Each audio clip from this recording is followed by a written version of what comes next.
Avvalambor assalomu alaykum, hurmatli fiziklar. Bugun sizlar bilan 43-mavzu issiqlik miqdorini masalalarini ishlaymiz. Xo'p, demak boshladik. Birinchi misol aytilyapti. Quyida massasi 2 kg bo'lgan po'lat jism haroratini unga berilgan issiqlik miqdoriga bog'liqlik grafiki keltirilgan. Po'latni solishtirma issiqlik sig'imini aniqlang deyapti. Bunda massasi 2 kg. Shunda sen so'rayapti, ya'ni solishtirma issiqlik sig'imi. Endi e'tibor beramiz grafikka. Demak, temperatura o'zgarishini issiqlik miqdoriga bog'liqlik. Demak, bu kilojol hisobida, bu gradus Selsiy hisobida berilyapti. Xo'p, endi grafikka e'tibor beradigan bo'lsak, uni demak boshlang'ich harorat mana bu yer, ya'ni shu yerdan boshlab harorat oshyapti. Demak, bu 20 gradus. Endi oxiridagi harorat esa 60 gradus bo'lyapti. 20 dan 60 gradusga olib chiqish uchun bunga ketyapti mana bu yerda 40 kilojol issiqlik miqdori. Endi demak, jismga berilgan issiqlik miqdori Q Cm delta T bilan aniqlanadi. Bu yerdan delta T mizni topib oladigan bo'lsak, T2 minus T1 bo'ladi. Endi M bor, bizda S topadigan bo'lsak, S teng Q taqsim M delta T bo'ladi. Endi Q'ning o'rniga 40 kilojol qo'yamiz, 10 darajasi 3 taqsim massasi 2 kg, delta T 20 dan 60 gacha bo'ladigan bo'lsa 40 o'zgaradimi? Shu bo'lyapti. Demak, 40 lar qisqarib ketadi. S teng 500 degan javob kelib chiqadi. Endi birligi nima bo'ladi deydigan bo'lsak, joule taqsim kilogramm ko'paytirilgan kelvin olamiz. Lekin Selsiyda ishlaymiz, lekin baribir xalqaro belgilash sistemasi kelvin olinaveradi. Demak, bu Y javobda berilgan. Hop, ikkinchi misol. Quyida jism haroratini unga berilgan issiqlik miqdori bog'liqlik grafiki keltirilgan. Jismning massasi aytilibdi. Demak, bunda ham 5 kg. Solishtirma issiqlik sig'imini aniqlang. S teng so'roq. Endi bundagi grafikga e'tibor beradigan bo'lsak, temperatura kelvinda ekan. Bu kilojol hisobida, bu kelvin hisobida. Hop, demak 300 dan 380 gacha isitilibdi. Mana bu 300 isitilgan esa 380. Endi bu jarayonda 100 kilojol issiqlik miqdori sarflanibdi. Endi qarang. Haroratning o'zgarishi bilamiz delta T deb o'rganganmiz. Bu delta T miz T2 minus T1. Endi delta T miz T2 minus T1 deb yozsak ham bo'laveradi. Chunki gradusdan kelvinga o'tishda har ikkiga 270 qo'yamiz va ayirganimizda 270 o'z-o'zidan qisqarib ketadi. Shuning uchun delta T larni farqini nima deb olishimiz mumkin? Bir xil deb olishimiz mumkin. Endi demak, ikkovi teng ekan. Ikkovi teng. Farq demak 80 bo'ladi. Endi Q teng Cm delta T, yana bu yerdan M topadigan bo'lsak, Q taqsim S ni topishimiz kerak. Q taqsim M delta T. Demak, 100 kilojol, 100 10 darajasi 3, massa 5, delta T 80. Demak, buni hisoblaydigan bo'lsak, bizda 250 degan javob kelib chiqadi. Hop, navbat bu demak bir javobda berilgan. Hop, uchinchi misol. Rasmda M massali jism haroratini undan ajralgan issiqlik miqdoriga bog'langan grafik tasvirlangan. Jismni solishtirma issiqlik sig'imi nimaga teng? Massasi M ga ekan. Endi qarang. Jismga issiqlik berilsa, uni harorati oshadi. Jism o'zidan issiqlik chiqarsa, uni harorati kamayadi. Endi xo'p, quyidagicha grafikga e'tibor beramiz. Demak, mana bu yer T0. T0dan qandaydir T haroratga sovigan bo'lishi mumkin. Demak, mana bu alfa ekan. Demak, bu Q, mana bu yer T deb beryapti. Xo'p, endi bizdan so'rayapti issiqlik sig'imini sen topishimiz kerak. Endi sen topish formulasini yozadigan bo'lsak, nima bo'ladi? Q taqsim M delta T bo'ladi. Endi bizda M bor, biz faqatgina Q bilan delta T ni bog'lashligimiz kerak bo'ladi. Endi qarang. Mana bu yerda to'g'ri burchak, uchburchak hosil qiladigan bo'lsam, mana bu to'g'ri burchak bo'ladi. Endi mana bu miqdor Q bo'ladimi? Shunda tepadagi mana bu katetimiz ham Q bo'ladi. Endi mana bu yer qandaydir T bo'lsa, shunda mana bu yer nima bo'ladi? Delta T deyishimiz mumkinmi? Endi shu yerdan quvni delta tga nisbatini topish uchun katangensga tarif berish kerak. Katangens alfa q taqsim delta t. Endi yuqoriga borib qo'yadigan bo'lsak, c teng katangens alfa taqsim m degan formula hosil bo'ladi. Bu dejal. To'rtinchisi, qancha ko'mir yoqilganda 540 megajoule issiqlik miqdori ajraladi? E'tibor beramiz. Q teng 540 megajoule 10 darajasida 6 joule bo'ladi bu. Endi yonish issiqligi Q teng 2,7 10 darajasida 7 ekan. Endi yonish issiqligi deb nimaga aytiladi degan bo'lsa, 1 kilogramm o'sha moddani yoqqanimizda shuncha joule nima energiya ajraladi degani. Endi bundan kelib chiqib Q teng Q ko'paytirilgan m ga qo'ysak bo'ladi. Demak, 1 klassdan Q ajraladigan bo'lsa, m klassdan katta Q ajraladi deyapmiz. Demak, bu yerdan m ni topadigan bo'lsak, katta Q 540 10 darajasi 6 taqsim 207 10 darajasi 7 bo'ladi. Bu yerda m ni topadigan bo'lsak, mana 27 qoramiz 10 darajasi 6 bo'ladi, qisqarib ketadi. Shunda demak 20 kilogramm degan javob kelib chiqaveradi. Bu dejal. Xo'p, navbatdagi 5-misol.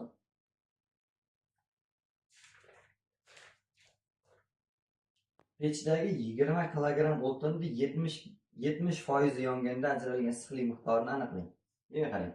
Massasi jami 20 kilogramm ekan. Endi aytyapti, 70% yondi dedik.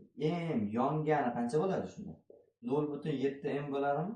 Buni hisoblasam 14 kilogrammi yonibdi-da endi. Xo'p.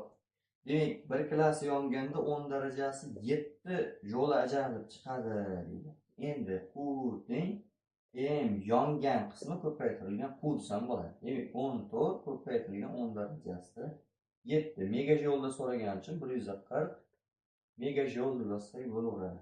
Demak, bu ajoyib. Hop, 6-misolimiz. Massalari teng bo'lgan ikkita qo'rg'oshin shar bir xil tezlikda bir-biriga qarab harakatlanmoqda. Demak, mana m massali, bu ham nima? M massali bir-biriga qarab harakatlanyapti. Bir xil tezlikda ekan. Bu ham v tezlikda, bu ham v tezlikda ekan. Endi sharlar absolyut noelastik to'qnashdi deyilibdi. Natijada sharlarning harorati delta t ga ko'tarildi. Ya'ni harorati delta t ga ko'tarildi. Sharlarning to'qnashuvdan oldingi tezligi nimaga teng? S qo'rg'oshinni solishtirma issiqlik sig'imi. S. Bizdan buni so'raydi. Endi absolyut noelastik to'qnashuv bo'lgandan keyin ikkala jismning impulslari qarang bir-biriga teng, mv ayirilib ketib 0. Demak, to'xtab qoladi. Demak, to'xtab qolganda ikkalasining kinetik energiyalar to'la ichki energiyaga aylanib ketadi. Demak, bunda nima qilamiz? Ikkita y kinetikni ikkita sm delta t ga tenglaymiz. Xo'p, endi nimaga endi ikkita sm delta t ga tenglaymiz? Bu ham delta t ga sezyapti, bunisi ham delta t ga sezyapti. Shuning uchun demak tenglaymiz. Endi qarang, mana bu ikkilar ketadimi? Y kinetikni o'rniga nima yozsa bo'ladi? M v kvadrat taqsim 2 yozsa bo'ladi. Bu teng sm delta t. Bu yerdan v ni topadigan bo'lsak, mana bu yerga yozaman. V teng bo'ladi. M ham qisqarib ketadimi? Ilzosida 2 s delta t degan ifoda qoladi. Demak, mana shu ko'rinishda bo'ladi. Demak, bu bajar. Hop, 7-misolimiz. Uydagi yoqilg'i yonganda ajralgan issiqlik miqdorini yoqilg'ining massasiga bog'liqlik grafiki tasvirlangan. Bu yoqilg'ini solishtirma yonish issiqligi qanday? Hop, demak, mana bu Q megajoule hisobida, mana bu yerda massa kilogramm hisobida ekan. Endi quyidagicha mana bu 2 kilogramm bo'lsa 60 megajoule ekan.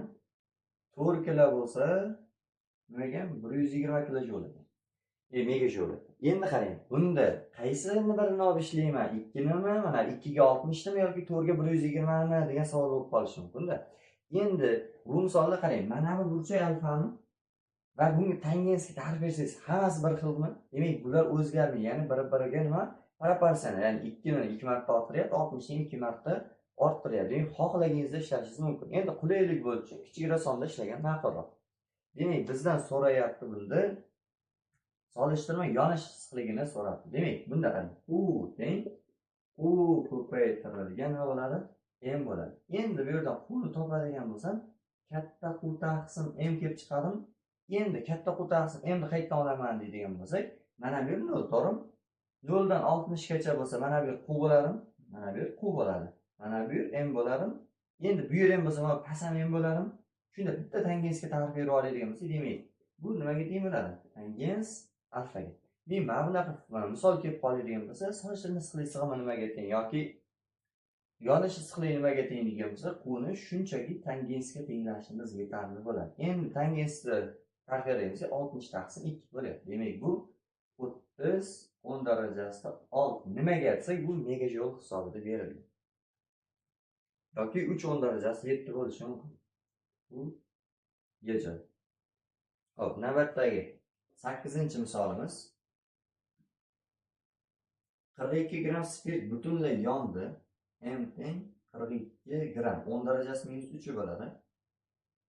Xo'p, foydalanib qanday massali suvni 58 kelvinga qizdirish mumkin? Delta T demak 58. Suvdagi 4200 spirt yonishi 2,9 10 darajasida 7 ekan. Endi qarang. Spirt yoqib suvni isitayaptimi? Demak,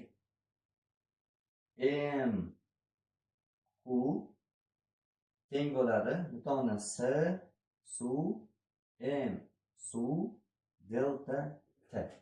Bu yerdan M suvni topadigan bo'lsak, M suv teng M spirt 42 10 darajasida -3 Q demak 2,9 10 darajasida 7 taqsim bo'ladi. Mana bu yerda S suv 4200 delta T demak 58 bo'ladi. E'tibor beramiz, mana 10 darajasi 3 10 darajasi 7 to'r bo'ldi. Mana bu yerdan qisqartiradigan bo'lsak, hop, yuqorida bitta qoldi 420. Hop, 4 2 ga bo'ladigan bo'lsam 100.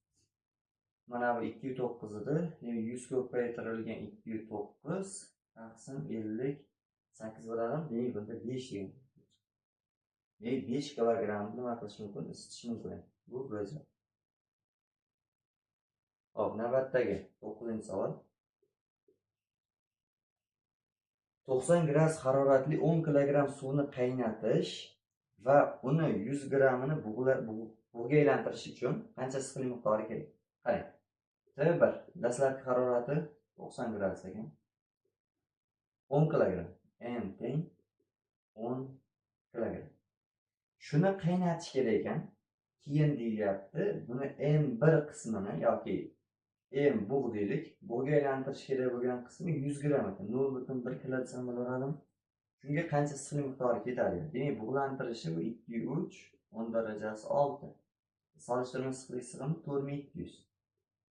Yani qo'ting. Endi qarang.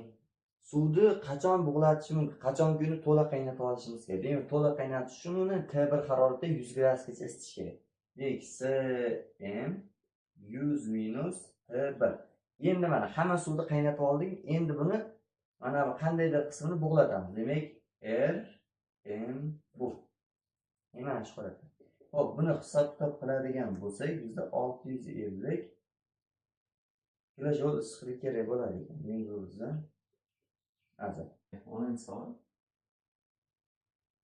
Agar 100 gradus haroratdagi 1 kilogramm suv bug'i kondensatsiyalanib, undan olingan suv 0 gradusgacha sovisa, bu vaqtda qancha issiqlik ajralib chiqadi deyapti. Endi, hop, e'tibor beramiz. T teng 100 gradusda M teng 1 kilogramm suv bug'i.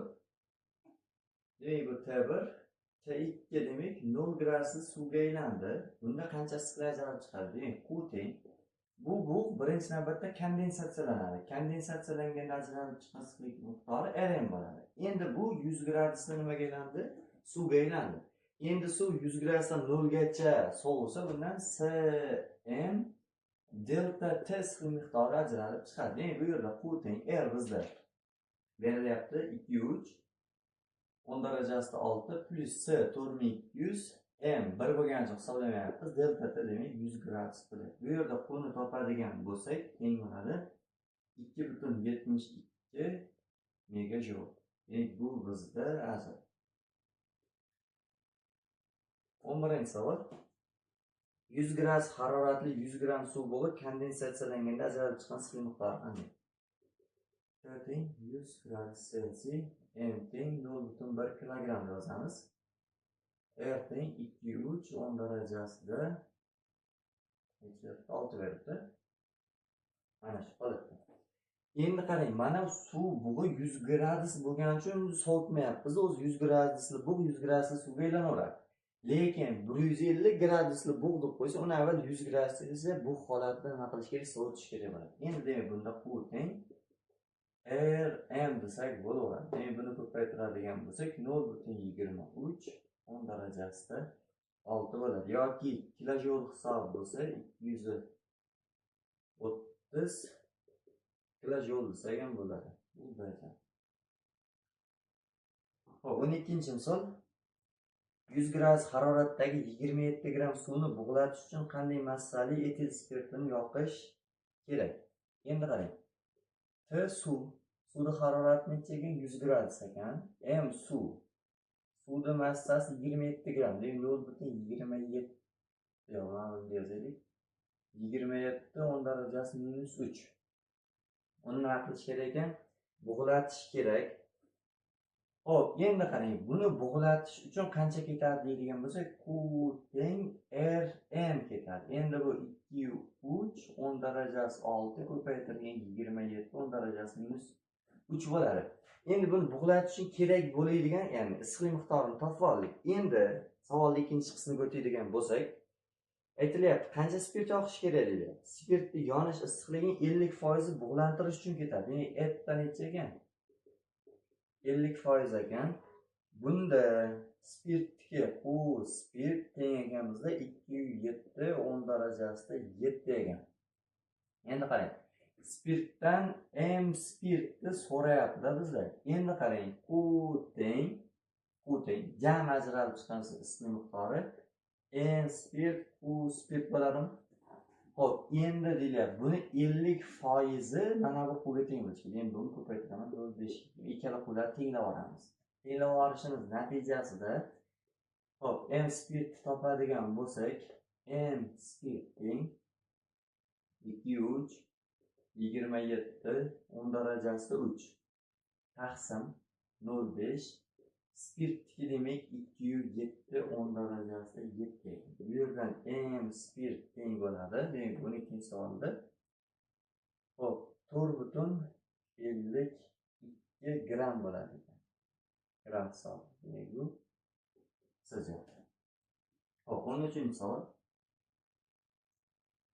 Solishtirma issiqlik sig'imi S bo'lgan metalldan yasalgan jism erkin tushadi va urilganda delta T ga qiziydi. Xo'p, jism mexanik energiyasining yarmi uning ichki energiyasiga aylanadi. Demak,etta teng 50% ekan. Xo'p, ichki energiya u qanday balandlikdan tushgan? H teng so'roq. Endi qarang. Jism H balandlikdan tushyapti. Demak, u nuqtadagi energiyasi mgh.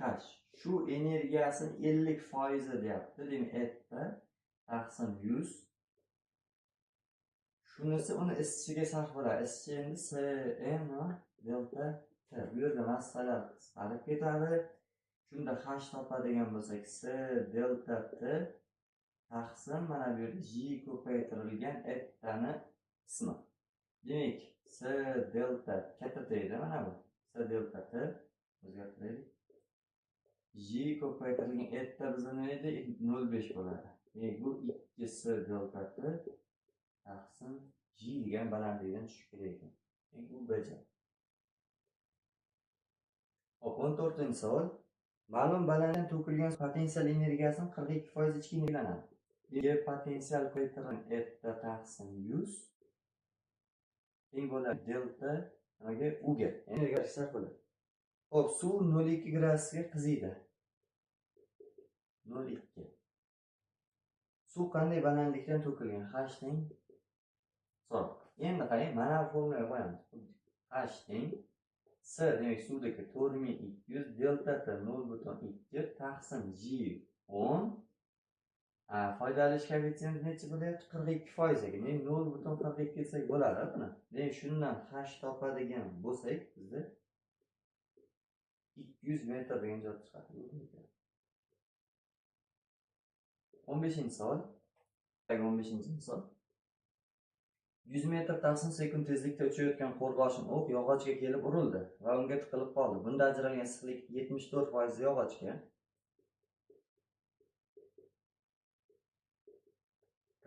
Demak, qolgan 26% nima bo'ladi? O'qni o'ziga o'tadi. Shunda qo'rg'oshin o'q qanchaga siydi debdi. Demak, S teng 130. Bunda V teng 100 metr taqsim sekund. Endi qarang, u uchib kelyapti, uni kinetik energiyasi bo'ladi. Shu 26%, demak 0,26 teng bo'ladi. Cm delta T ga isitishga sarf bo'ladi. Bu yerdan endi delta T ni topib oladigan bo'lsak, shunda m lar qisqaradi. V kvadrat taqsim 0,26 ko'paytirilgan bo'ladi. Faqat 2 ko'paytirilgan S. Bu yerda delta T ni topadigan bo'lsak, 10 darajasi 4, 0,26, 2 ko'paytirilgan 130. Bu yerda delta T teng 10 ga siyligi. Bu yechadi. Xo'p, navbatdagi 16-savol. 50 tezlik bilan uchayotgan qo'rg'oshin o'q yog'ochga kelib urildi va unga tiqilib qoldi. Bunda ajralgan issiqlikda 48% yog'ochni issiqga sarflansa, o'q qanchaga siydi debdi. Bu ham xuddi shu tartibda ishlanaveradi. Demak, m v kvadrat taqsim 2 ko'paytirilgan yog'ochga 48 bo'lsa, o'q o'ziga 52% bo'ladi. Demak, buni Cm delta T ga tengmiz. Bu yerda delta T ni topmoqchi bo'lsam, v qisqaradi. Bunda delta 5 chiqadi. Demak, bu ajab. Hop, 17-misol. 2 newton tortish kuchi ta'sirida F teng 2 darajasi 3. V teng 23 o'zgarmas tezlikda harakatlanuvchi mototsikl dvigatelida 1 soatda qancha benzin olishini toping. T teng 1 soat bo'lsa, bu 360 sekund bo'ladi. 3.6 darajasi 3. Hop, Q teng 46 10 darajasida 6 m teng so'roq. Xo'p, endi e'tibor beradigan joyimiz F V deganimiz bu quvvat. Quvvatni vaqtli ko'paytmasi bajarilgan ish bo'laveradi, to'g'rimi? Fs dedik. Endi buni nima bajaryapsa, dvigatel. Dvigatel nima qiladi? Yoqilg'ini yonadi va yoqilg'i yongan ajralgan issiqlik miqdorini harakatga aylantirib beradi. Bu Qm. Bu yerdan m ni topadigan bo'lsak, F V T taqsim Q. Qiymatlar hisoblaydigan bo'lsak, F 2 darajasi 3, V 23, T 3.6 darajasi 3, taqsim Q 46 10 darajasi 6. Xo'p, demak, buni hisoblaydigan bo'lsak, bizda kelib chiqadi 3. Hop, mana bu qisqaradida 3.6 kilogramm yonishi kerak bo'ladi ekan. Sijat. Hop, 18-savol. Quyida sinop haroratini u olgan issiqlik miqdoriga bog'liqlik grafiki berilgan. Sinopni faqat qaynatish uchun berilgan issiqlik miqdorini aniqlang.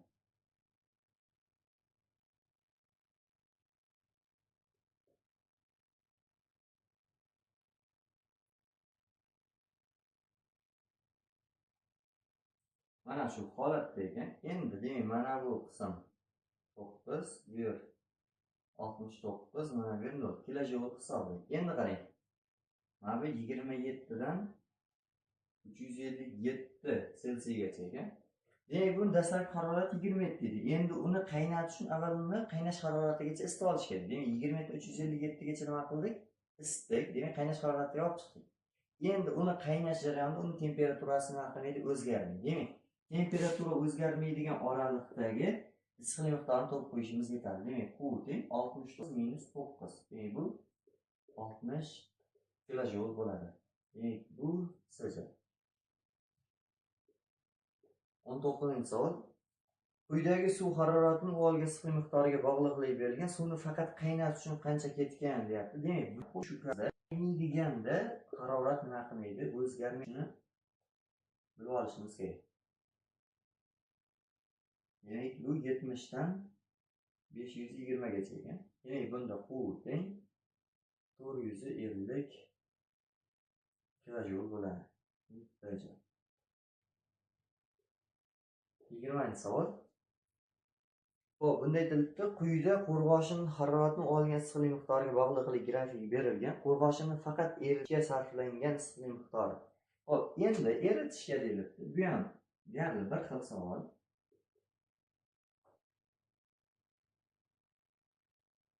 Qattiq jismni demak, erish xattigacha qizdiramiz, eritamiz. Bunda aytilgan harorat o'zgarmaydi.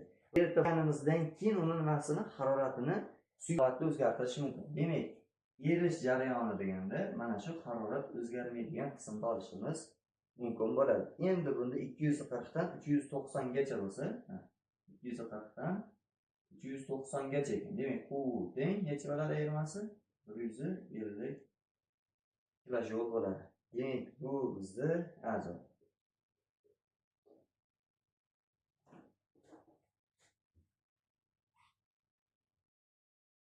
Birinchi savol.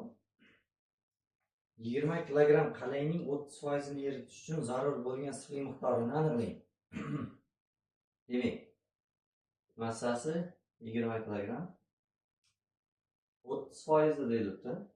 30% degan bo'lsa, erigani nima bo'ladi? 20 ga ko'paytirilgan 0,3. 6 kilogrammni eritish kerak ekan. Xo'p, issiqlik miqdori. Demak, U teng lambda m. Lambda demak 60 kilo ekan. 10 darajasi 3, 6. Demak, buni hisoblaydigan bo'lsak, 360 kilojoule issiqlik sarflanadi. Gacha. 22-si. 168 metr balandlikdan tushgan suv qanchaga qiziydi? H teng 168 metr. Og'irlik uchun bajargan ishining yarmi suvni isitishga sarf bo'ladi. Endi qarang, mgh. Ya'ni tushganda 0, shuning uchun mg delta h demaymiz. Endi mana bu og'irlik uchun bajargan ishi, to'g'ri? Endi buni 50% yarmi deyapti. Demak, 0,5 teng bo'lar suv isitishga sarflangan cm delta. Bu yerdan mlar qisqarsa, shunda delta teng. Demak, 10 h 168 0,5 taqsim 4200 bo'ladi. Demak, buni hisoblaydigan bo'lsak, shunda 0,2 kelvin bo'ladi. Yechadi. Kelvin bo'lsa ham, Celsius bo'lsa ham bir xil, sababi faqat qizish deyilyapti. Demak, boya aytayotganimizdek delta tilla teng bo'ladi. 23. Biror tezlikda uchayotgan qo'rg'oshin o'q yog'ochga tegib, uni ichida qoladi va 40 kelvin qiziydi. Agar o'qning 26% kinetik energiyasi uni isitishga sarflansa, uning tezligi qanday edi? Qarang. mv kvadrat taqsim 2 energiya bilan tushib kelyapti, o'q ichida qolyapti. Demak, kinetik energiyasi 0 bo'lsa, demak, mana shuncha issiqlik miqdori bor bu yerda. Endi shuni 26% isitishga sarf bo'lyapti. 0,26 bu teng bo'ladi endi uni isityapti. Shunda hop bizdan S m delta t. Mlar sal bu yerda 1 ni topadigan bo'lsak, 2 delta t taqsim 0,26 kelib chiqyapti. Demak, buni hisoblaydigan bo'lsak, 2 138 40 kelvin taqsim 0,26. Demak, V teng 200 metr taqsim sekund bo'ladi. Demak, SJ. Hop, 24-savol. Agar quvvati n bo'lgan elektr isitgich erish harorati olingan m massali kristall simni t vaqtda to'liq eritsa, uni fik qanday eritdi? Demak, quvvati n t vaqtda m massalani eritdi, uni erishi lambda ekan. erish issiqligida endi. Demak, n ko'paytirilgan t desak, bu uni to'la bajargan ishi bo'ladi. Endi shuni qandaydir qismi lambda mga teng bo'ladi. Ya'ni uni nima qiladi? Eritadi. Bu yerdan ertani topadigan bo'lsak, desak, lambda m taqsim n t degan ifoda kelib chiqadi. Demak, bu ajoyib. Hop, 25-savol. Quvvati n bo'lgan elektrsiz qaynash haroratidagi n massali suyuqlikni t vaqtda to'liq bug'latsa, uni fiki qanday debdi? Demak, n t teng bo'ladi nimaga? R m ga bir n teng r m taqsim n t ifoda kelib chiqadi. Acha. 26-savol. Dvigatelni tortish kuchi F bo'lgan raketa solishtirma yonish issiqligi Q bo'lgan n massali yoqilg'i iste'mol qilsa, uni uchish masofasi qanday ifoda bilan aniqlanadi? Dvigatelni fiki K foiz. F, Q, M, K berilyapti. Shuni topishimiz kerak. Xo'p, endi e'tibor beramiz. Bunda dvigatel ish bajaryapti. Demak, Q, M.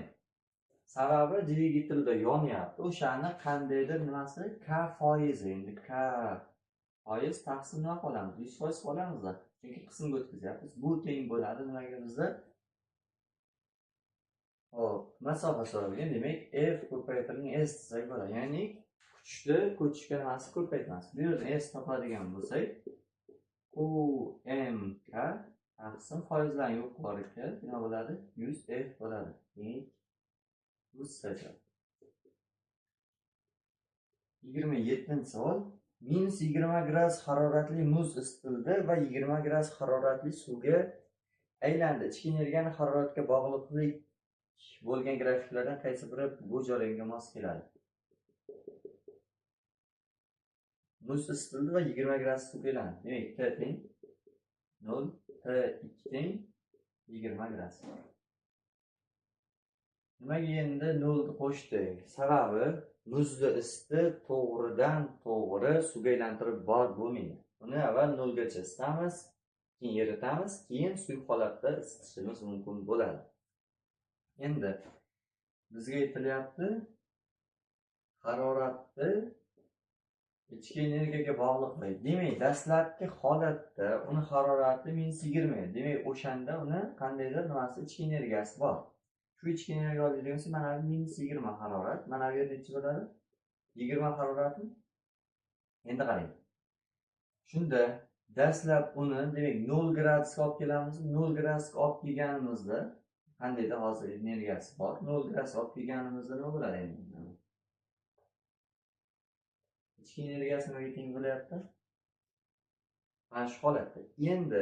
Endi uni eritdik va suyuqlikka nima qildi? Aylandi. Suyuqlikka aylantirganimizda uni lambda m issiqlik miqdori berganimizda ichki energiyasi o'zidan o'zi ortadi.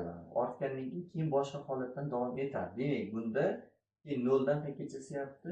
20 gradus haroratgacha isyapti. Demak, bu bizda ajoyib berilgan grafik. Hop, 28-savol. Alyuminiy, mis hamda shu moddalar 2500 Selsiyadan 2000 gradusgacha sovutsak, qaysi modda bu holatdan suyuq holatga o'tadi debdi. Hop, jadvalni bu misolni chizamiz, keyin qolganlarini chizmay ishlayveramiz.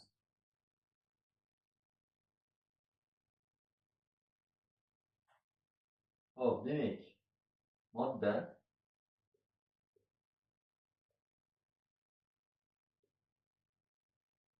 660, 1083, 360, 1750, 2582, 2330. Demak, mana bu qaynash.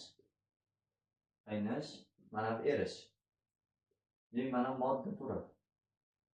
Endi aytilyapti, 2500 gradusdan 2000 gradusgacha sovutsak, qaysi modda bu holatdan suyuq holatga o'tadi deyapti. Demak, bu holatda nima bo'lishi kerak? Suyuq holatga o'tish kerak bo'ladi. Endi mana bu yerda e'tibor beradigan bo'lsak, qaynash haroratiga e'tibor bering. Qaynash harorati demak bu deganimiz Bu bo'lsa, suvni qaynash harorati, ya'ni isitilmagan bu. Bug'ni qaynash, mana bu hamda suyuqlik qaynash haroratlari nima bo'ladi? Bir-biriga teng bo'ladi. Endi e'tibor bering mana shu moddada 2500 dan 2000 gacha. Endi alyuminiy qaynash harorati 2300 ga 2000. Endi bizda harorat 2200 dan tushirilyapti. Endi bu demak bug'i ham 2330 gradus bo'lsa, bu holatda turadi. Agar bundan pasaydigan bo'lsa, keyin bu nimaga o'tadi? Suyuq holatga o'tadi. Qani, bu 2582. O'zi bu 2500 gradusda ham bu suyuq holatda bo'lgan, hali bu holatda bo'lmagan bu. Endi 1750 bo'lyapti. Bu o'zi suyuq, bu holatda, aniq 2000 gradusda ham bu holatda bo'ladi. Chunki mana buni bu holatda, ya'ni qaynash harorati 2000 dan nima kichik bo'lyapti. Demak, shunda olishimiz mumkin. Qaysi bo'ladi bizda? Alyuminiy bo'ladi. Demak, bu bizda D javob. 29-savol. Xo'p, 1000 gradusdan 300 gacha sovutsak, qaysi modda suyuq holatdan qattiq holatga o'tadi debdi. Demak, erish haroratlarini yozaman. Erishi alyuminiy 660, mis 1083, bu 360 ekan. Endi haroratni qarang-da. 1000 dan qayerga tushyapti? 300 ga tushyapti. Endi buni erish temperaturalari mana shu. Suyuq holatdan qattiq holatga o'tadi degan savol berilyapti. O'zi qarang, 1000 gradus, 1000 gradusda qaysilari erigan holatda bu? Xo'p, bizda nima degan? Qaysilari erigan holat, shuni bilib oling. Alyuminiy erigan holatda, sabab erish temperaturasi 1000 gradusdan kam. Mis qattiq holatda bo'ladi, sabab 1000 gradusdan katta bo'lishi kerak. Endi mana bu ham 360. Demak, bu ham nima? Erigan holatda bo'ladi. Endi nimagacha sovutyapti? 300 gacha sovutyapti. Endi 300 gacha sovutsa, mana 660 dan pastga tushsa, o'zi bu qattiq holatga o'taveradi. Bu 360 dan pastga tushsa qattiq o'tadi. Demak, shunda alyuminiy bilan mana 3-moddamiz nima bo'ladi? Suyuq holatdan qattiq holatga o'tadi deb fikrlashimiz mumkin. 29 bu sajov. Ya'ni nima bo'ladi? Suv 0 gradusda ham muzlaydi, ham erishi ham mumkin, to'g'rimi? Xuddi shunaqa. Bu erish harorati, demak, qotish harorati ham bo'laveradi. Shuni aytmoqchimiz. 9-savol. Xo'p, 1000 dan harorat qarang. 1000 dan 2000 gacha qizdirsak, qaysi modda suyuq holatdan bu holatga o'tadi debdi. Endi mana bu yerda erish haroratlari bor. Erish haroratlari 660, 1083, 360, qaynash haroratlari 2330, 2582, 1750. Mana shu. 1000 dan 2000 gacha. Endi qaysilari erigan holatda bo'ladi? Ya'ni qaysilari suyuq holatda desak, alyuminiy suyuq holatda bo'ladi dastlab turganda, keyin bu suyuq holatda bo'ladi. Mis qattiq holatda turibdi. Keyin 1083 ga chiqqandan keyin eriydi. Bunda bizda savol ketyapti. Suyuq holatdan qattiq yo'q, bizda qaysi modda suyuq holatdan bu holatga o'tadi debdi. Endi bu holatga o'tish uchun uni mana bu qaynash harorati mana 2000 dan nima bo'lishi kerak? Past bo'lishi kerak. Demak, bu modda bizda 3-si bo'ladi. Demak, bu B javob. 31-savol. Quyidagi massasi 100 gram bo'lgan kristal jism haroratga berilgan issiqlik miqdoriga bog'liqlik grafiki keltirilgan. Bu jismni solishtirma erish issiqligini aniqlang debdi. Massasi 0.1 kilogram. Demak, solishtirma erish issiqligi lambda so'raladi. Endi e'tibor beradigan bo'lsak, grafikka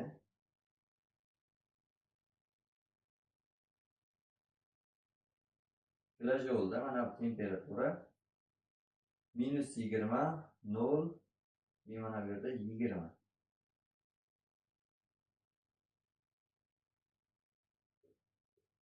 Mana shu holatda, demak 4, 38, 46.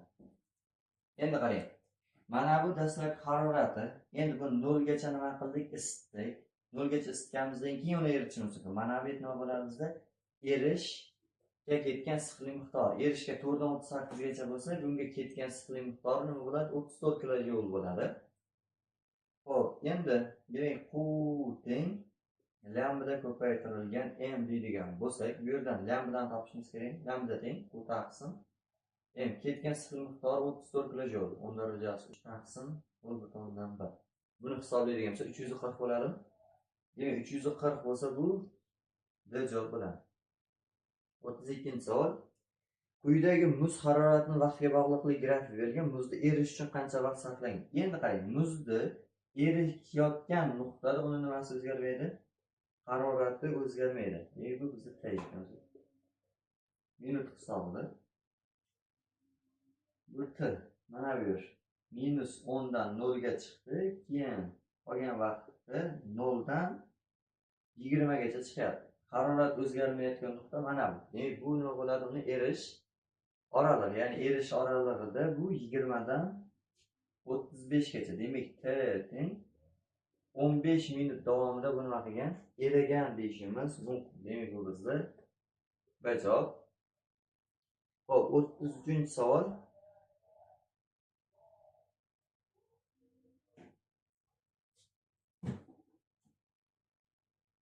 Tagi 33-savol. Quyida 0.1 kilogramm massali muz bo'lagi haroratini vaqtga bog'liqlik grafiki berilgan. 25 minut davomida muz suv sistemasi tomonidan olingan issiqlik miqdorini aniqlang deyilibdi. Demak, massasi 0.1 kilogramm 25 minut davomida deyilyapti. Hop, grafikni chizib olamiz. Demak, bu T minut, ya'ni vaqt. Bu tomonda esa T gradus Celsiy.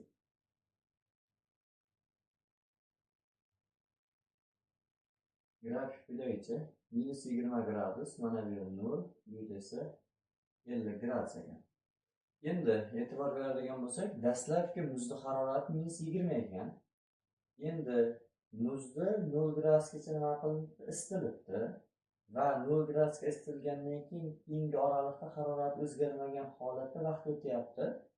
Demak, bunda bilishimiz mumkin, bu vaqt oralig'ida muz eridi. Va muz erigandan keyin mana bu nuqtada 0 gradus nimaga? Suvga aylandi. Va endi 0 gradus suvni qolgan vaqt davomida nima qilyapmiz biz? 50 gradusgacha qizdiryapmiz, ya'ni isityapmiz. Shu holatda topamiz. Demak, bu teng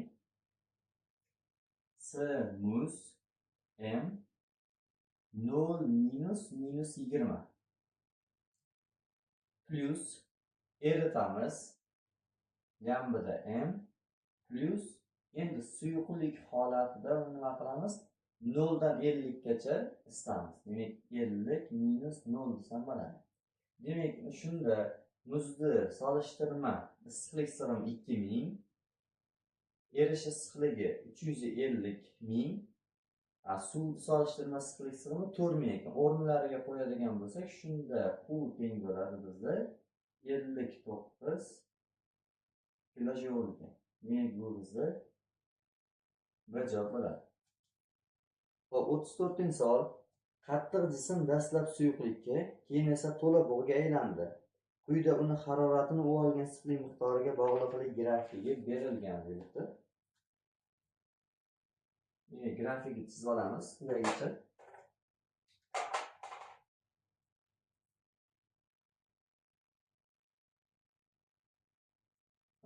Temperatura bu yerda olgan issiqlik miqdori kilojoule hisobida. Mana bu yoqqa davom etaylik. Shu holatda 70 120 190 270 va 300. Hop, e'tibor beramiz. Demak, qattiq jism keyin bu holatga ketyapti. Demak, mana bu holatda u qattiq holatda bo'ladi. Qattiq holat. Demak, mana buni dastlabki harorati, keyin demak erish haroratigacha isitiladi. Demak, mana bu erish holati bo'ladi. Erib bo'ldi. Demak, mana bu nima bo'ladi? Suyuq holat. Demak, mana bu qaynash, demak bu holat nima bo'ladi? Bu holat bo'ladi. Xo'p, endi birinchi tasdiqda aytilyapti. Faqat erish uchun 50 kilojoule issiqlik berilgan. Endi erish oralig'i 70 dan 120 gacha bo'lyapti. Shuni ayiradigan bo'lsam 120 minus 70 deymanda 50 kilojoule ekanini to'g'ri olamiz buni. Xo'p, ikkinchisida aytilyapti. Suyuqlikni isitish uchun 70 kilojoule issiqlik berilgan deyilyapti. Endi qarang, suyuq holati mana bu edi. 120 dan 190 gacha. Demak 190 minus 120. Demak buni hisoblasak nima bo'ladi? 70 kilojoule bo'ladi. Bu ham to'g'ri. Xo'p, uchinchisida aytilyapti. Suyuqlikni bug'lanishiga 80 kilojoule issiqlik berilgan degan. Demak bu qaynash. Ya'ni suyuqlik hajmiy bug'ga aylanish qaynash deyiladi. Demak shu qaynash oralig'ini olamiz. Demak bu 270 dan 100, ya'ni 190 dan 270 gacha ayiramiz. Demak bu 80 kilojoule bo'ladi. Demak bizda barcha tasdiqlar to'g'ri. Demak bu javob bizda D variantda. 35-savol. Quyidagi erish haroratida olingan kristal jism to'liq erishi uchun sarflangan issiqlik miqdorini uning massasiga bog'liqlik grafiki berilgan. Solishtirma erish issiqligini aniqlang. Demak, bu kilojoule hisobida, bu yerda massa kilogramm hisobida.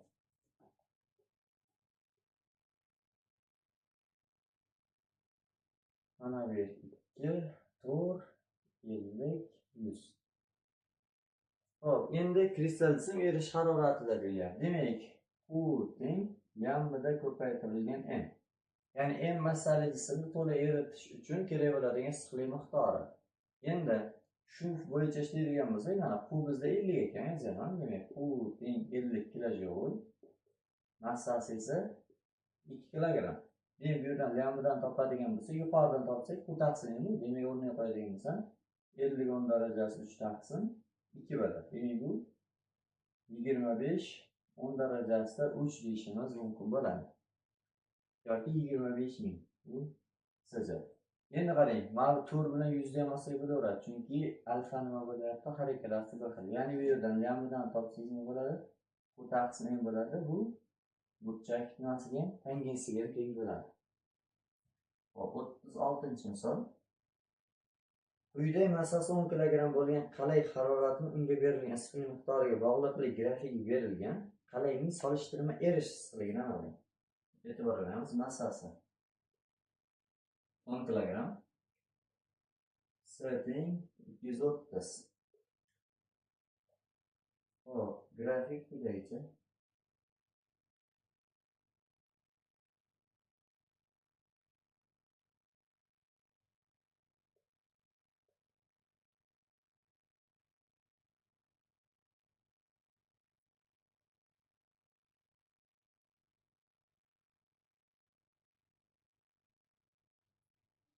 Hop, solishtirma erish issiqligi. Demak, mana bu yerda qattiq holatda edi. Bu erish temperaturasi 232 gacha isitildi, qattiq holatda isitildi. Mana bu yerda eritilyapti. Demak, Q teng jami ketgan issiqlik miqdori Q teng. Mana bu yerda Cm delta T qilib nima qildi? Isitildi. Plus yammida m qilib nima qildi? Bu eritildi. Shuni barchasiga 0 dan 820 kilojoule gacha. Demak, 820 kilojoule issiqlik berildi. Shuni yozamiz. 820 10 darajasida 3 teng S demak 230 massa 10 ko'paytirilgan delta T 132 dan 232 gacha. Demak bu 100 bo'ladi. 100 lambdadan aniqlashimiz kerak. Massa 10 bo'lyapti. Endi qarang, mana bu 10 ni 100 ko'paytirsam 1000. Xo'p, shundan foydalanaman. Mana bu 230 820 dan 200 ga ayiradigan bo'lsam 690 bo'ladi. 690 10 darajasida 3 teng bo'ladi. Lambda ko'paytirilgan 10. Bu yerdan lambdadan topadigan bo'lsak 69 10 darajasida 3 degan javob chiqadi. Mana bu uzr necha bo'ladi? 59 bo'ladi. Faqat hisoblashga tashkil etdik. Bu azal. 37-savol. Uyda massasi 10 kilogramm bo'lgan qalay haroratini unga berilgan issiqlik miqdoriga bog'liqlik grafiki berildi. Demak, massasi 10 kilogramm. Qalayning solishtirma issiqlik sig'imini aniqlang. S teng 0. Erish issiqligi 59-10 darajasida o'lchagan.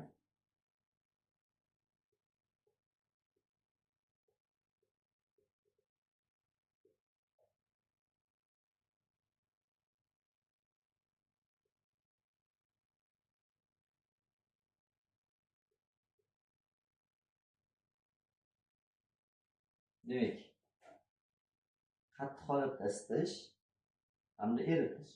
Shuni hammasiga 1050 kilojoule issiqlik ketadi. Demak, Q teng Cm delta T plus lambda m. Bu yerdan S ni topadigan bo'lsak, S teng bo'ladi Q minus lambda m taqsim m delta T. Buni qo'yib hisoblaydigan bo'lsak, bizda 230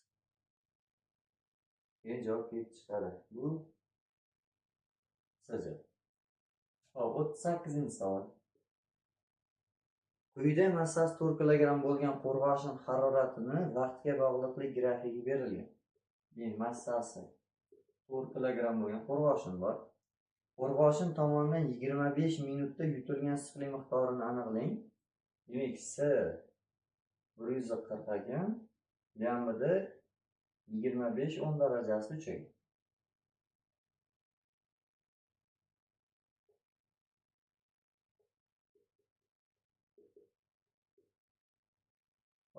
Quyidagicha ekan.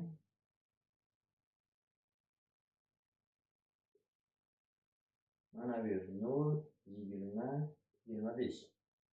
Mana boshlang'ich harorat 27, keyin esa 327. Demak, qattiq holatda isitish mana bu oralig'i esa bizda nima bo'ladi? Erish bo'ladi. Demak, shunda Q teng bo'ladi Cm delta T plus lambda m desak bo'ladi. Issiqlik miqdorini aniqlashimiz kerak. Bu yerdan Qni topadigan bo'lsak, hamma qiymatlarimiz bor. Shunchaki hisoblaymiz. Demak, bu 268 kilojoule bo'ladi. Demak, bu S. Hop, navbatdagi 39-savol.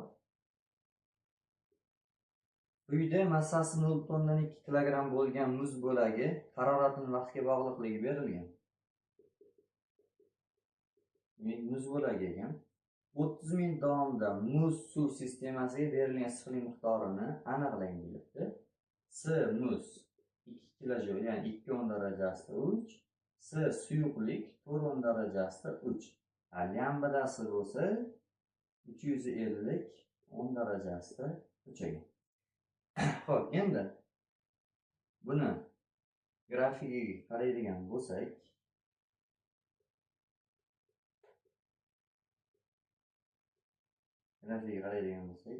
quyidagicha ekan.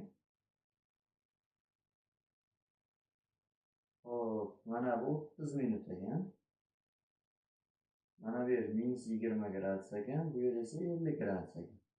Mana bu yer 2, mana bu yer 20. Vaqtlarda bizga qizig'i yo'q, chunki bizga vaqt chegarasi faqat 30 degan, shuni hisoblasak bo'ladi.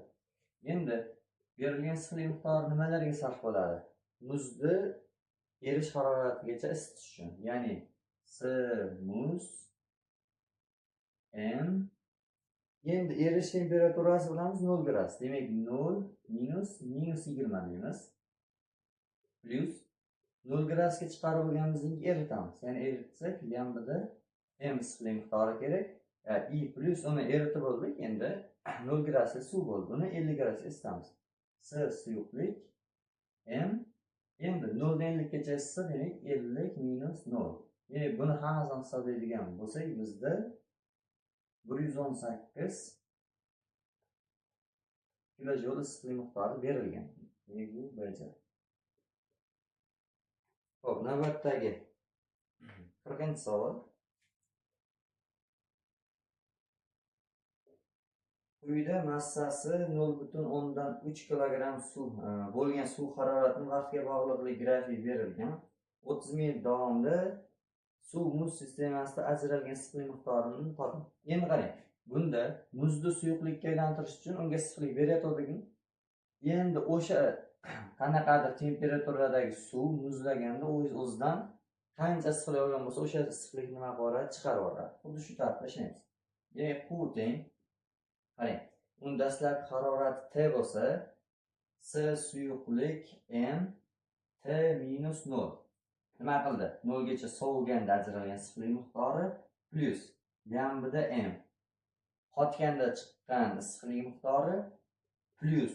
Endi qanaqadir minus haroratgacha nima qildi? Sovyaptimi? Demak, unda quyidagicha S muz, ya'ni muz holatda M, shunda keyin olamiz, demak 0 minus o'sha minus T temperatura olsak bo'laveradi. Demak, shuni qo'yib hisoblaydigan bo'lsak, bizda 177 kilojoul issiqlik miqdori ajralib chiqadi ekan. Xo'p, 41-savol. Aytilyapti, kristal jism erish jarayonida uning harorati va ichki energiyasi qanday o'zgaradi deyilibdi. Endi qarang, kristal jism erish jarayonida uning harorati va, demak, kristal jismlar to'la erimagunicha uni harorati nima qilmaydi, o'zgarmaydi. Mana muzni erityapsiz, masalan, oddiy aytaylik, hop, qozonga tashladik muzni. Muz tashladik, u muzda qandaydir qismi erildi-da, qolgan qismi turibdi hali muzligicha. O'shanga qo'lingizni solib ko'rsangiz, kuymaydi-da qo'lingiz. Sababi ichidagi muz hali 0 gradusdami, tashqarisidagi so'nni bo'lib 0 gradusda bo'ladi. Endi bu, masalan, bizdagi real holat bo'ladigan bo'lsa, ideal holatda yanada aniqroq tushunishimiz mumkin. Demak, harorat nima qilmaydi, o'zgarmaydi. Demak, bunday yozaylik, T o'zgarmaydi. O'zgarmaydi. Endi ichki energiyasi-chi deyapti. Endi ichki energiyasi nima qiladi? Ortadi. Endi nimaga ortadi? Ichki energiya temperaturaga bog'liq emasmi deyishimiz mumkin. Lekin temperaturaga bog'liq, lekin uni qandaydir qismi nima qildi, baribir eridi. Va erish jarayonida unga lambda M degan nima berildi? Issiqlik miqdori berildi. Ya'ni u o'ziga lambda M issiqlik miqdori oldi. Shunda ichki energiyasini nima o'tkazib oldi. Shuning uchun uni ortadi desak bo'ladi. Ya'ni bu savol. Hop, 42-misol. Rasmda bir xil massali tayoqchalarning bir-biriga tekkizilganda ularning haroratlari qanday bo'lib qoladi? Demak, shunda S1 3S, S2 S ekan. Birinchisining harorati T1 20, T2 60 ekan. Endi qarang, mana shunaqa holat kelib qolsa, qanaqa topaman degan bo'lsangiz, T teng S1 T1 plus S2 T2 taqsim S1 plus S2 degan formula bor. Endi shuni qo'yamiz. Qo'yadigan bo'lsam, S1 T1 bu 60 bo'ladi, bu ham 60 bo'ladi. 120 S taqsim S1 plus S2 necha bo'ladi? Bizda to'g'risini qisqarib ketadigan bo'lsa 30 bo'ladi. Demak, bizda 30 gradus, yana o'sha S javobdir.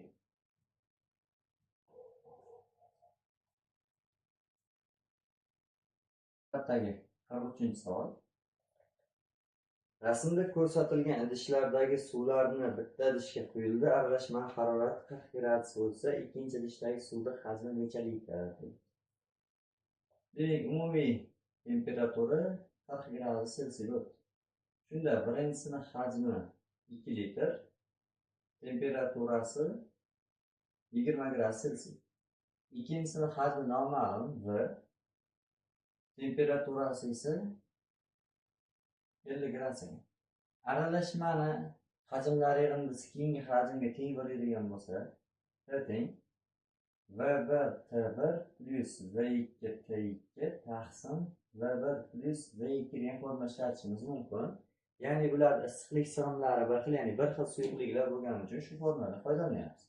Demak, buni qo'yadigan bo'lsam, 40 plus 50 V taqsim 2 plus V. Endi temperatura bizda 40 edi, shuni yozamiz. 40 teng 40 plus 50 V taqsim 2 plus V. Demak, bunda 80 plus 40 V teng 40 plus 50 v bo'ladi. Bu yerdan v ni topadigan bo'lsak, 4 litr degan javob kelib chiqadi. Demak, bu SJ. 44-savol.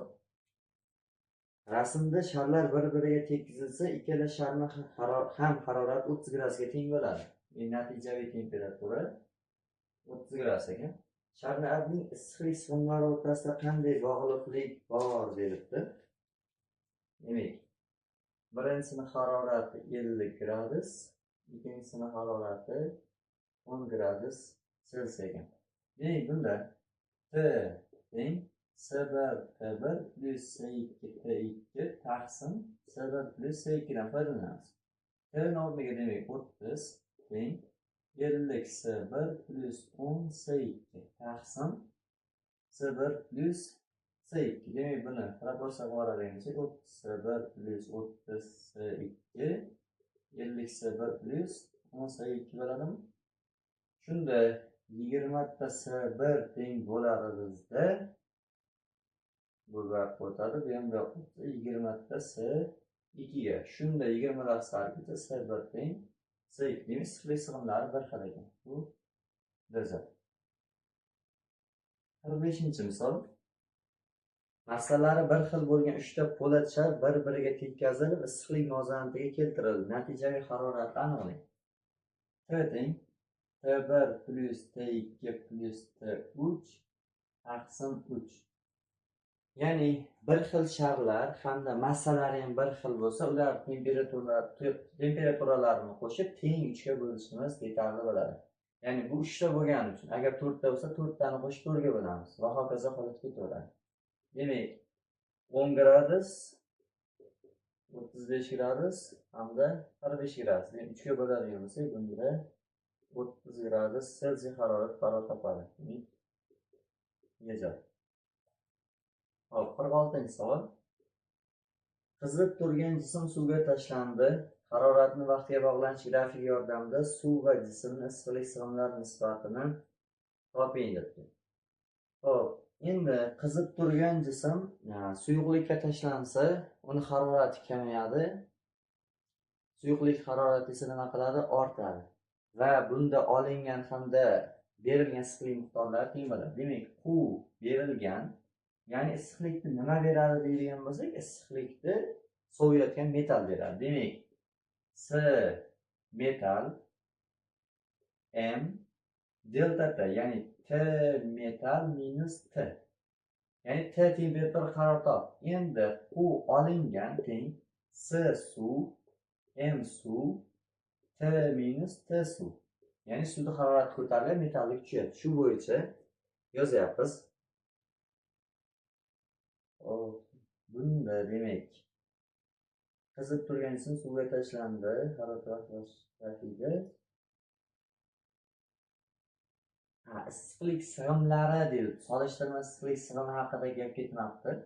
Demak, mana bu ni haqida gap ketgan ekan. Shartni ozgina xato qilibmiz. Demak, buni bunday yozsa bo'ladi. U berilgan teng S metal T metal minus T. Issiqlik sig'imi. Mana bu solishtirma issiqlik sig'imi.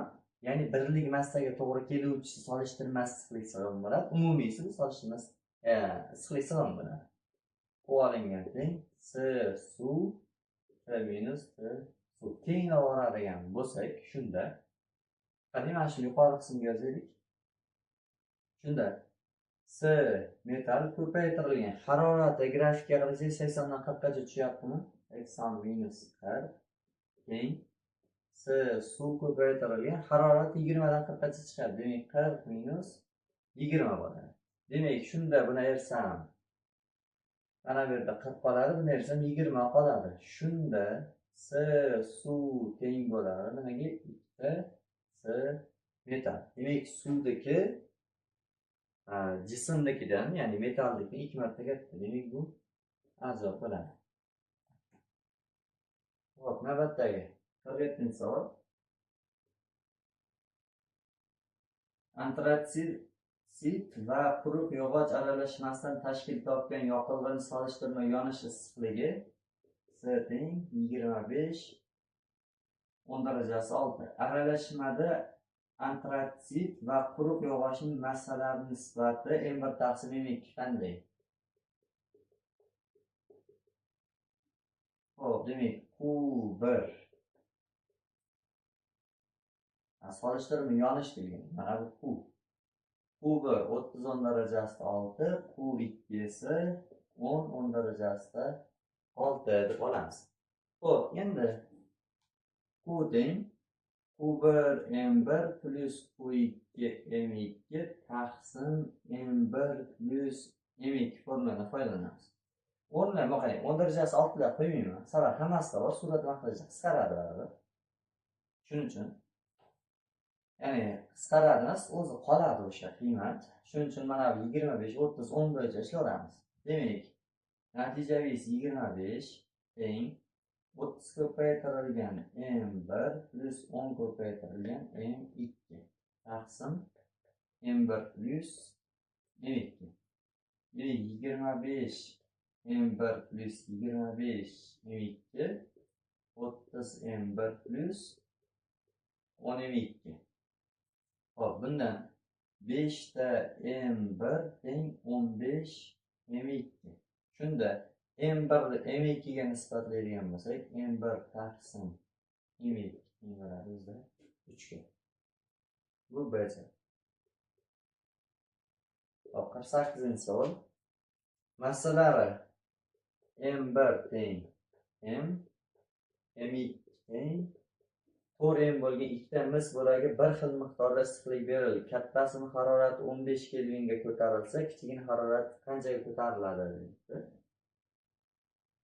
Kattasini harorati demak delta T2 15 bo'lsa, delta T1 teng so'roqga.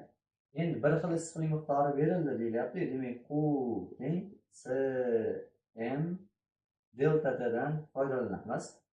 Bu umumiy formula. Endi yozaman. Cm delta T1 teng C4m ko'paytirilgan 15. Nimaga C degan bo'lsak, ikkalasi ham bir xil ism bo'lganida issiqlik sonlarini o'rnida bir xil bo'ladi. Mlarni qisqartib berganimizda bu yerdan delta T1 teng 60 gradus Kelvin desak bo'ladi. Bu bezmi. Hop, navbatdagi 49-savol.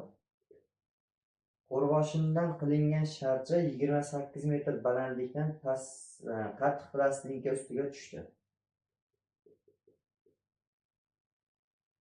Agar sharchaning mexanik energiyasi uning o'zini ichki energiyasiga aylansa, harorat necha kelvinga ko'tariladi? Bunda S 140. Endi qarang, yuqoridan tushyapti mgh energiya bilan. Shu ichki energiyaga aylansa, Cm delta T bo'lib turib, bu qiziydi.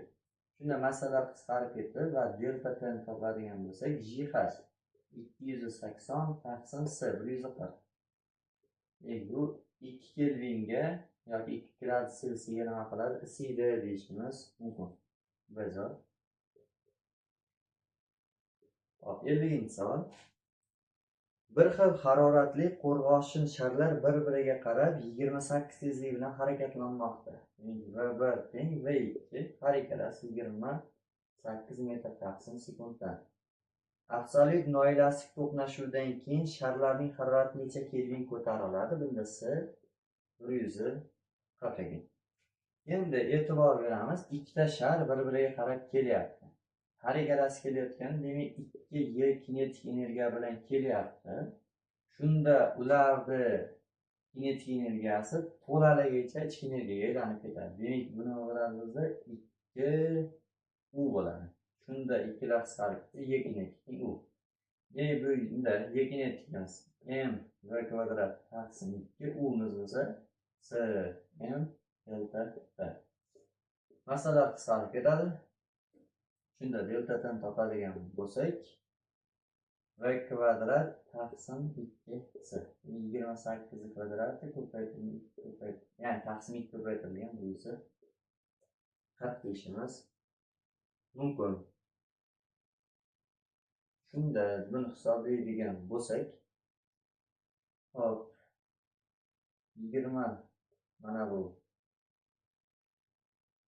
hisobladik. Shunda 28 ko'paytirilgan 28 taqsim 28 ko'paytirilgan 10 bo'lib qoladi. Sarf etsa 2,8 degan javob chiqadi. Demak bu javob. 51-savol. Qanday jarayonlarda energiya yutiladi? Xo'p, energiya yutilishi uchun qattiq jism bo'lsa yoki masalan minus harorat bo'lishi, endi demak harorat ortsa yoki erisa, bug'lansa, shunaqa holatlar bo'lsa energiya yutiladi. Agar bu holat, ya'ni gaz holatdan suyuq holatga, suyuq holatdan qattiq holatga shunaqa o'tsa yoki harorat kamsa, buni issiqlik ajraladi. Demak, shu jihatdan olib qaraydigan bo'lsak, muz eriganda aytib o'tganimiz energiya yutiladi. Demak, birinchisi bizda muz eriyaptimi, unga issiqlik beryapmiz, yutyapti. Demak, birinchisi to'g'ri. Ikkinchisi, suv muzlaganda yo'q, ikkida ajraladi. Uchinchisi, suv qaynayotgan, demak, qaynayaptimi, demak u issiqlikni olyapti o'ziga. To'rtinchisi, suv bug'lari kondensatsiyalanganda. Kondensatsiya degan suyuqlikka aylanyapti, demak, unda nima qiladi? Ajraladi. Beshinchisi, muz isitilayotganda. Demak, muz isitilayotganda harorati ortadimi? Demak, harorati ortayotgan bo'lsa, issiqlik yutyapti baribir ham. Oltinchisi, suv soviyotganda. Demak, 6 xato bo'ladi. Boya aytgan shartlarimizga tushganlari 1, 3, 5. Demak, bu javob. Hop, 52-si. Qaysi jarayonda energiya ajralib chiqadi? Suv muzlaganda, suv bug'lari kondensatsiyalanganda, suv sovitilganda.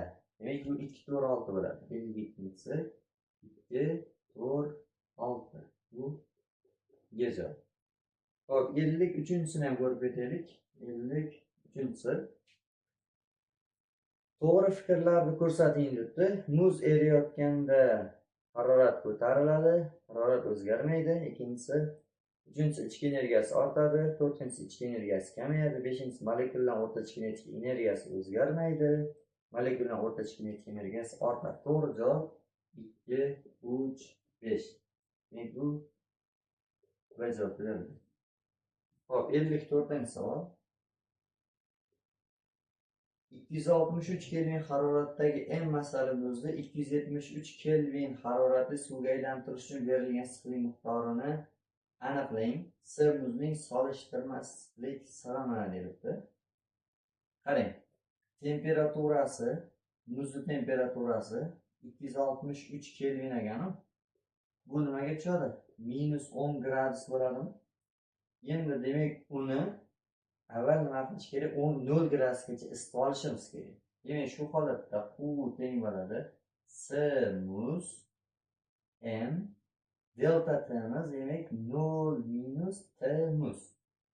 Bo'ldi, 0 gradusgacha isitib oldik. Endi uni suyuqlikka aylantir deyapti. O'zi 273 ga aylantir deyapti, o'zi 0.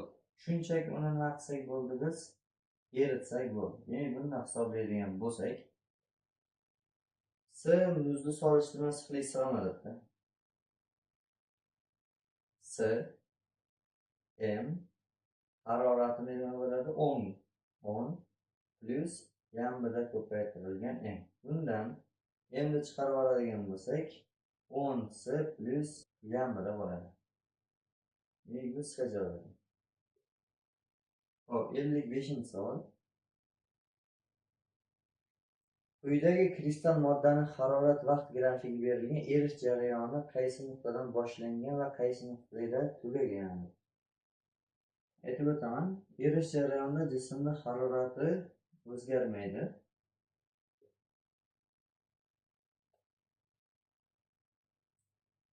Bunaqa misollarda shunchaki harorat o'zgarmagan oraliqda olib qo'ysalar bo'ladi. Demak, bu 2 va 3 orasi. Demak, bu bizda nima bo'ladi?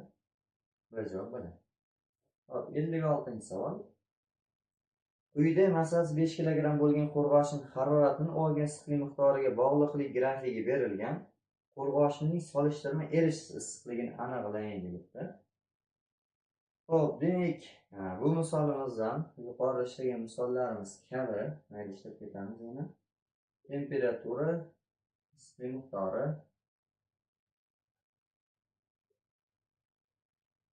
Mana bu yer 335 kilojul hisobida. Dastlabki temperatura 27, oxirgi temperatura esa 327 ekan. Bizdan erish issiqligini so'ralyapti jamidan. Hop, demak, berilgan issiqlik miqdori jamisi 335 ekan. Bu nimaga? Isitib olishga plus eritishga. Cm delta T plus lambda m. Demak, shu yerdan lambdan topadigan bo'lsak, u minus Cm delta T taqsim m bo'ladi. Xo'p, bizda masalada ham yo'q bor. Buni hisoblaydigan bo'lsak, 25 10 darajasi 3 degan javob chiqadi. Demak, bu yedi. 57 savol. 100 gradus haroratli suvni 1/3 qismini bug'latish uchun unga 609 megajoule issiqlik beriladi. Temperaturasi 100 gradus Selsiy 609 megajoule, 10 darajasi 6 joule issiqlik berildi. 1/3 qismi degani uchun m o'rniga oldi m/3 oldik. Boshida necha litr suv bo'lgan deydi. Bunda R teng 2 3 10 darajasi 6. Demak, o'zi 100 gradus ekan, shunchaki uni maqsak bo'latsak bo'ldi. Ya'ni R m shtrix, ya'ni qandaydir qismi bo'lgani uchun bu yerdan m shtrix topadigan bo'lsak, q taqsimi bo'ladi R bo'ladi. Demak, buni hisoblaydigan bo'lsak, m shtrix ning q 609 taqsim 2 3. Demak, m shtrix nimaga teng ekan bizda? 3 ga. Bundan m taqsim 3 teng 3 deydigan bo'lsam, m teng bo'ladi 9 ekan. Massasi 9 bo'lgandan keyin hajmi 9 litr bo'laveradi. Zichligi sababi suvdagi nima? Mingga teng bo'lgani uchun. 58-savol. Quyida massasi 10 kg bo'lgan suv haroratini unga berilgan issiqlik miqdoriga bog'liqligi berilibdi. Massasi 10 kg. Suvni bug'lanishiga necha joule sarflangan?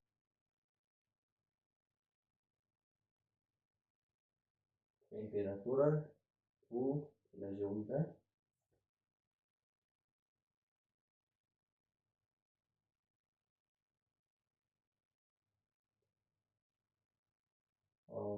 Demak, 90 dan 100 gacha. Ana bu yer 650 ekan. Xo'p, demak,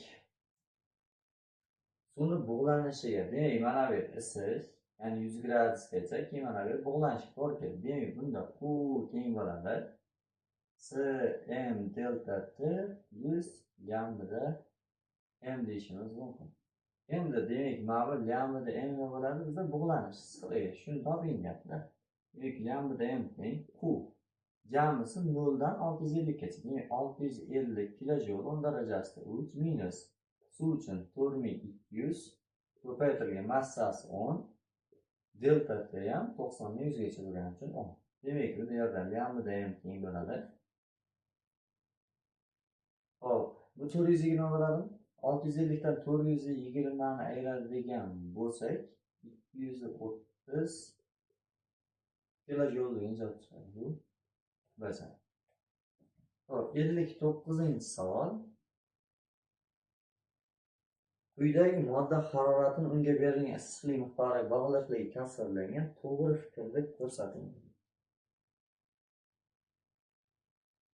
Demak, mana bu temperatura, bu issiqlik miqdori.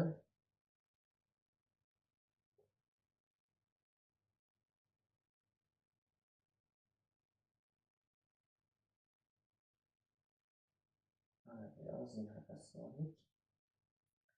1 2 3 oralig'imiz ekan.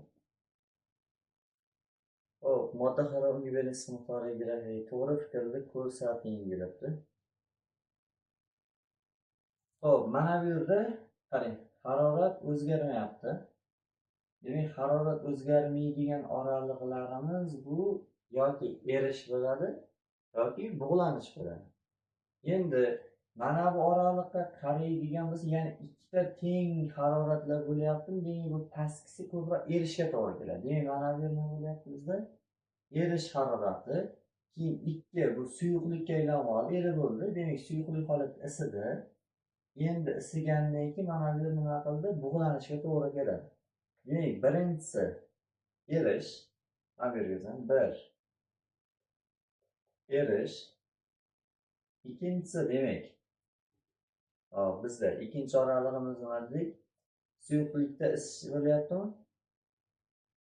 Hop. Bizda bu birinchisini erishdik, ikkinchisi suyuq holatdachi, suyuq isish. Hop, mana uchinchisi bug'lanish. Hop, endi buni javoblarimiz ichidan topishimiz kerak. Bu 1 2 3 4 5 6 deb turibdi-da. Hop, birinchi qismda qattiq jism eriydi. Hop, birinchi test to'g'ri. Ikkinchi qismda qattiq jism isitiladi. Yo'q, ikkinchi test xato. Uchinchi qismda suyuqlik bug'lanadi. Bug'lanish, bu uchinchi test to'g'ri. To'rtinchisi, birinchi qismda suyuqlik qotadi. To'rtinchisi xato. Beshinchisi, ikkinchi qismda suyuqlik isiydi. Suyuqlik isish. Beshinchisi to'g'ri. Oltinchisi, uchinchi qismda bu kondensatsiya. Yo'q, xato. 1 3 5 tasdiq. Demak, bu bizdan javob. Mana shu ko'rinishdagi misollarga hushyor bo'linglar. Demak, mana 1 2 3 chiqib turib, shuni o'zini olib ketib qolmanglar-da. Bu 1 2 3 ni mana bu 6 ta variantga murakkab holatda joylashtirib beryapti. Shunga adashib qolmasligimiz kerak. Hop, 60-si. Quyidagi modda harorati vaqtiga bog'lanish grafiki berilgan. Bunga nima? Teskari holatda ekan u. Bunda qattiq holatdan chiqib boryapmizmi? Endi narigida teskarisi.